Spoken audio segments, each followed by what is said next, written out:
تبارك الذي بيده الملك وهو على كل شيء قدير.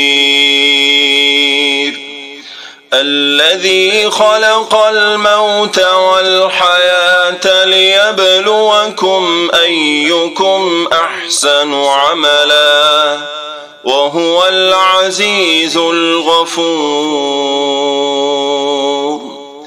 الذي خلق 7 سماوات طباقا ما ترى في خلق الرحمن من تفاوت فارجع البصر هل ترى من فطور ثم ارجع البصر كرتين ينقلب إليك البصر خاسئا وهو حسير